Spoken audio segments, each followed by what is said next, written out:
This is great, Pete. And the traveling that we've done together, that I've seen you perform in a unique performance. Every time I see you, there's something different, there's something new, there's something that you pull from someplace around the world and work it into it. You make it exciting to listen to, you make it exciting when you explain it. It's so clear. You have been doing this and the standard is really high.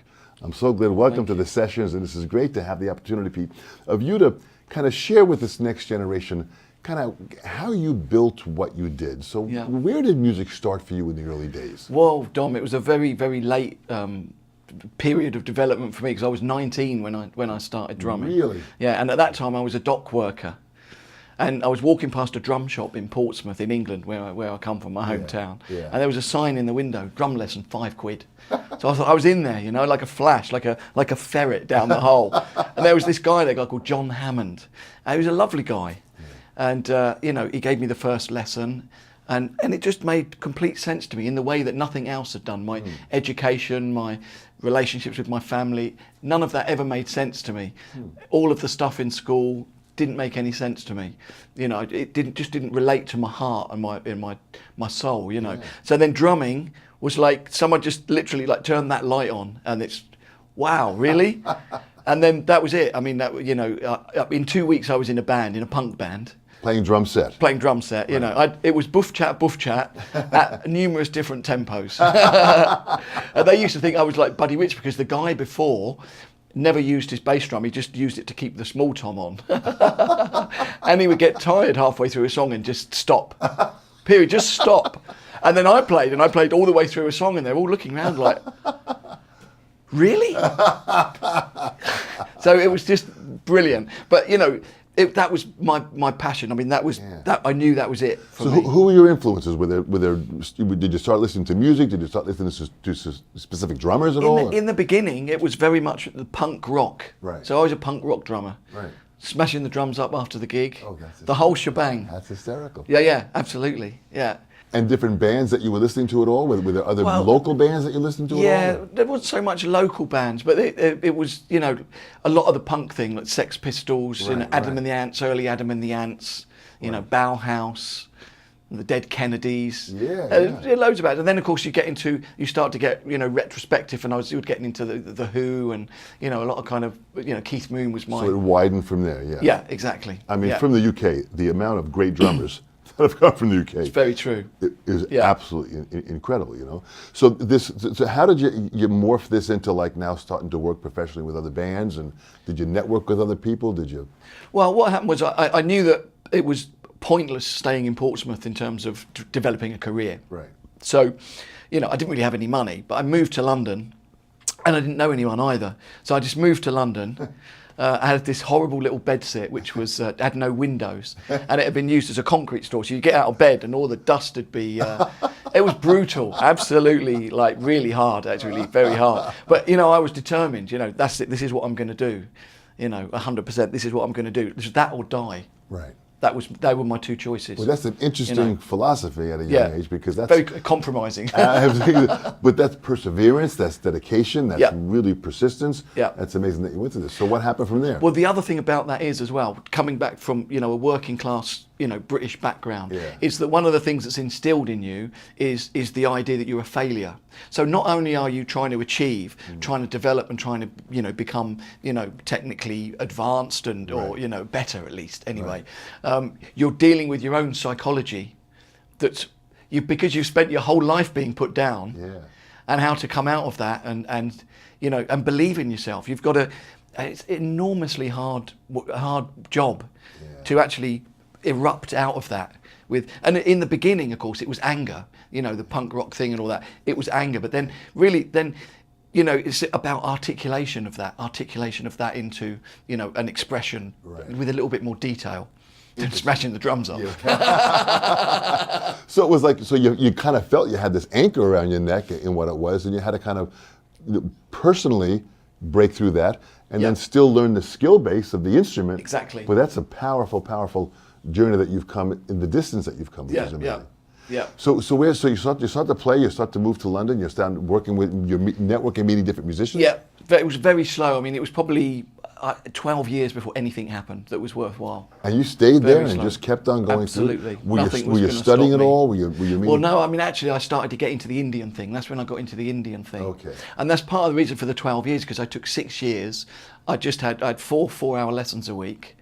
I just ate very simply and practiced all the time. That was my university. So how did the Indian thing? Where'd that inspiration come from? Well, that was, it's almost like it chose me.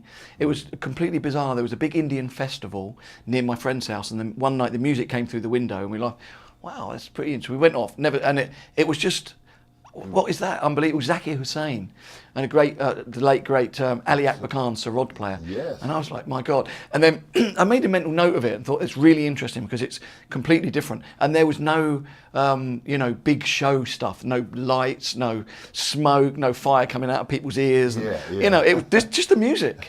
2 white lights, players, and like this massive wall of sound. I'm like, wow, that's pretty impressive. And then a couple of weeks later, I lived in Tottenham then, in North London, a different bedsit by this point. I'd got out of the concrete store, thank God. If you want to know anything about concrete, I'm your man. Yeah, so we had 3 newspapers that came every week, and this newspaper would come through the front door and fallen open, and there was a big advert for tabla lessons. Pretty bizarre, actually. Absolutely. Pretty bizarre. It was delivered to you. Delivered to me. Yeah. So I went along, and the guy was great. Yusuf Ali Khan, his name was. Great, lovely guy. And who ironically was the nephew of the Sarod player that I'd seen in the concert. Yeah. He'd lived in England. Obviously, the Sarod player was in India just touring for the concert. So I went to have lessons, and if you see group tabla lessons, what you see is the first one, you see 30 people who are absolutely confident that they're going to learn the instrument. The second one, you see 10 people who are absolutely confident that they're going to learn the instrument. The third one, there's like 3. And in the end, it was because I was actually practicing material and working it out. I made little rubber mats, like tabla shape, little flat things that I'd put on stuff to practice. I didn't have tabla for probably a couple of years in the whole process. Just practiced on these little rubber. So you had these little rubber mats that dots. I made. Exactly. Right, they were, and you're working on the finger techniques and skills. Brilliant. Yeah. Brilliant. And the guy that Yusuf said, look, just come. I'll teach you for nothing. Just come to my house whenever you want. Is that common? I mean, I've heard that several times Yeah. with Indian teachers. They'll just say, just come to pass on the craft. You know what it is? It's if someone's dedicated. There's a saying in the kind of in the Indian philosophy of music that the student shows the teacher what to teach. Right.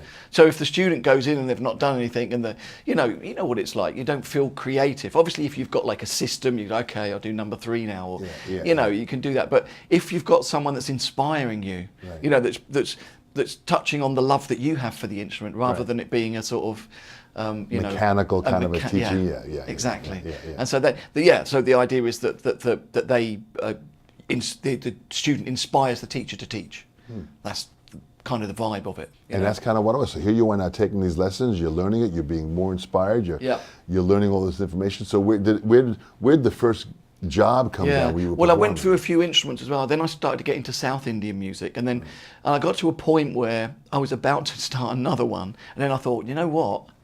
It might be useful to have a career out of this, rather than having all these like bedroom expertises.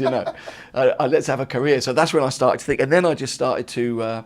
Obviously, then there's no internet. It's very difficult to contact people. Big difference years ago. Yeah. I did what I could. I was getting some money. By this time I was doing some teaching and different things. So I'd have postcards printed and I'd send them out. I'd have like little cassettes made of things and send it out to people. And I used to cold call people. Everyone, just phone them, I'm Pete Lockett, My best one was this guy, I forget who it was a jazz player in America. Yeah. So what I would do, as soon as someone answered the phone, I said, is that blah? As soon as they said, yeah, I was in there. They couldn't get a word. Anyway, I did this one guy, I can't remember who it was. And blah, blah, blah, blah, Pete Lockett, blah, this, blah, blah, blah, blah. And then there was a silence. And he just said, man, it's 3:30 in the morning. That's just like, I didn't get that one. But what perseverance, what guts it took. I mean, that's a skill that young kids have to learn, that when you want something, you're willing to do whatever it takes to make it happen. The hard work to learn the instrument, the networking and the business skill of hitting that phone and doing it. Yeah. So how did the career open up then at that point? Well, it was, again, a lot of the things kind of come around from, I mean, especially within London and England, it's kind of word of mouth in a sense. Yeah. So I kind of two careers started in different ways. I started, as it moved on, I started teaching in some drum shops and different things. And then I started to do some workshops with a drummer who was with Status Quo at the time. So we're just going around schools and we'd talk a little bit about percussion, a little bit about drums. It's nice, all good. His roadie was married to Bjork's manager. Interesting. So that's how the Bjork thing happened. Interesting. Wow. So it's and that door opened up, and then next thing you know, once you've obviously you've got to do something that get the sack off the gig and you have to start again. But it's once you've started to do something and people see that you've got an open mind, you're prepared to completely listen to what their vision of the music is. Right. It's their music. Yeah. Unless they say, look, we just want you to be creative and do your thing, it's a kind of different scenario. But I always think, as a session player, I think I'm a sound module for these people. I did a session with Phil Manzanera at one point, and in the end we had every item from the studio. We had bins from outside, the big lamp came down, the air conditioning unit was off the wall, and this was the kit I was playing. And if I had a closed mind, I'd say, oh, what an idiot, But not, it was brilliant, and it sounded amazing, So the creativeness of the on-the-spot creativity, you have to have an incredible open mind. Yeah. So that which you have always had. Yeah. So now you're playing, you're performing. You're starting to travel now? Did the traveling come in? No, that was a little bit later, because what happened, because then, there's two aspects. There's the sessions and stuff like that, right. And then there's the solo stuff. Right. And that came about quite by chance as well, because I did a gig in Italy with a African kora player. It's like a stringed harp thing, a beautiful instrument. Right. And it was a gig that, I was determined to fit it in, and it was just a nightmare. It was like 3 flights to get there. The gig was the day before New Year's Eve, and then 3 flights to get back. So it was in Sardinia. So it was just a nightmare to get there, So, but I got back. Anyway, the promoter, when I got back, he was from Portsmouth as well, ironically. Interesting. Yeah. He called me and he said, look, there'd been a cancellation of a festival at the South Bank in London. And the promoter, him and Pam, who who I will explain in a minute, decided they wanted to put a percussion festival in instead. So he phoned me up, having just met him a few days earlier. Do you want to do a solo gig? And I'm like, yep. Let's do it. Phone down, toilet. What the hell am I going to do? Just say yes and solve it afterwards. That was my attitude. And then I put a project together, actually a duo project with a Japanese taiko drummer called Joji Hirota. Mm-hmm. And that was great, and it sold out. And Bill Bruford came to the gig. And that's how my project with Bill Bruford started, which was the second album that I released. And then from that, the idea of collaboration became part of my DNA. So it became, so I had the kind of multicultural approach to music, having studied, obviously Western drum set, Indian, some Latin, African, various different, Middle Eastern, different things. Yeah. So that as a DNA of the playing product, and then the idea of the collaboration stuff, to bring that together, if I can bring that together in myself, in a way that pays respect to the traditions, but creates different things out of it as well. Absolutely. Then I can do that by bringing different people together, which is ironically what we really need now. Absolutely, the unifying. You have, I don't know anybody else that has such a global perspective of rhythms and history and culture than you, which is an amazing, effort that I'm sure it takes from you to learn this stuff and be this like a sponge you are. It's just incredible. Yeah. The solo thing now, when I see you perform, and I watch the audience when you're playing, you're up there and you're playing sounds and you're pulling sounds out of small little objects that people are just on the edge of their seat. Where does that come from?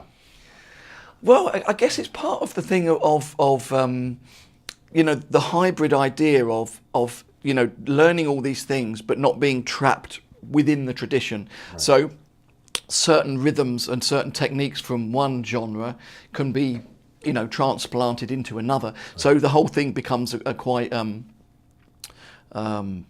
developing sort of flower of possibilities. Right. And so I think that's one of the things. And obviously, it's very important for me to create music that, if it's a hall of people, it's not just drummers, but regular punters, kids, old people, middle-aged people, everyone, that can enjoy it. So it's for me, it's very important that it's a presentation that isn't just, me doing a tabla solo and then a dry sort of thing so it kind of came about. I kind of started to compose things, compositions, moods, transitions that kind of made sense in an entertaining way, as well as something that you can also pin technique on without it being playing at the audience. It's really playing for the audience. Absolutely. But you do that so well in how you do it, which is incredible. So the sounds that you have, where does that inspiration come from? Where does your inspiration come from to fuel you to keep on going at this pace? Well, it's an interesting thing, because I was thinking about that, and I was thinking on the way over from London.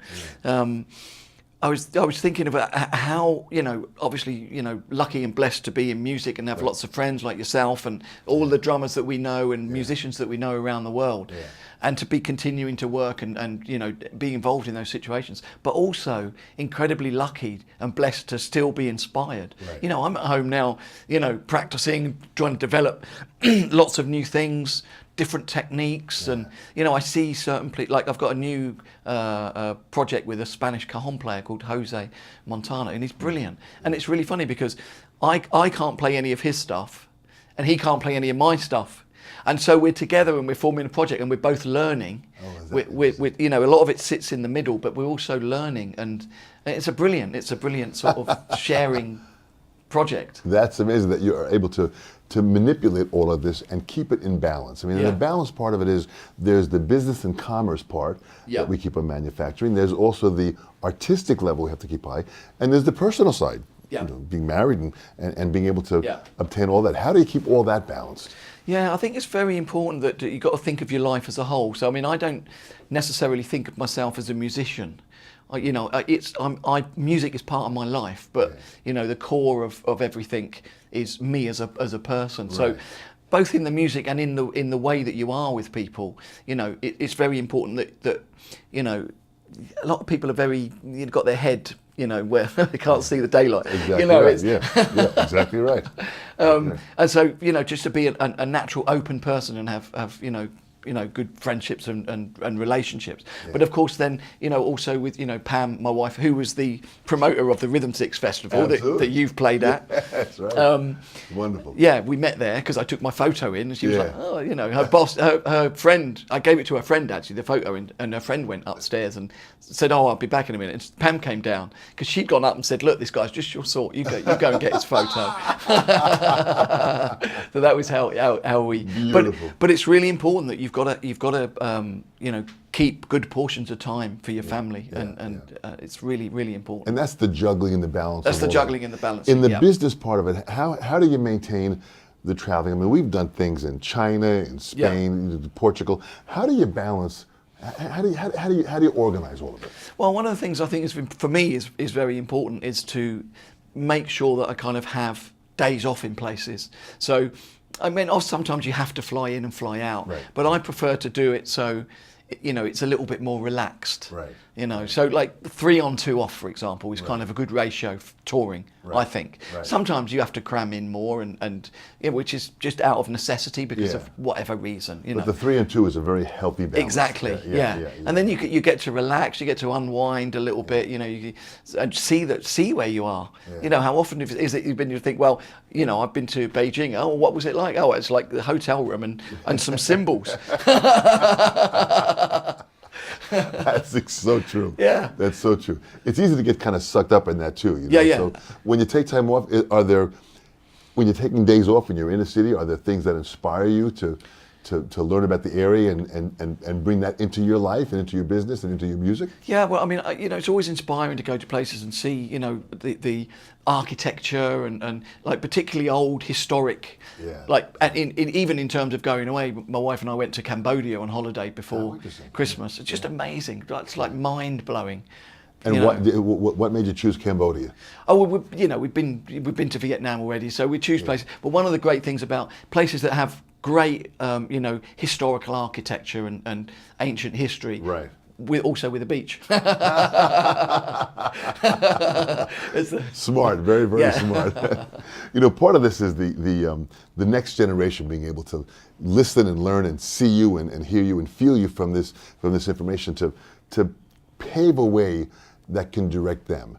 Let me just talk about the internet. Is the internet, helpful, or is it a detriment? How do you see that now, where people lean on that for their education? They lean on that for their information.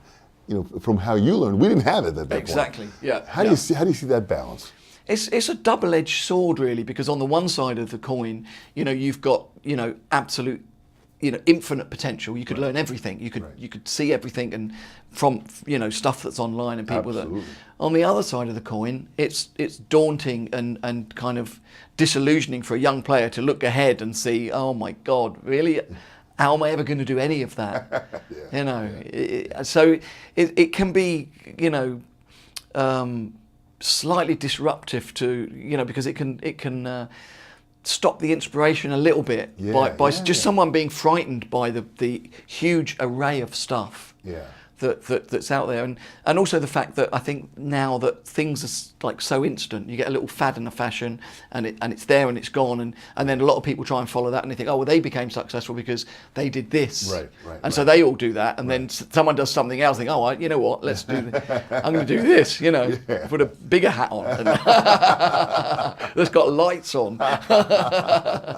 So it's a mixture, but I think the thing about the kind of internet culture or the modern culture really of learning is that I think a lot of people aren't patient enough because they want things to be instant. You can download the whole pack of lessons with a good connection in 30 seconds and 6 hours of material or something, but that it could be 12 years work there.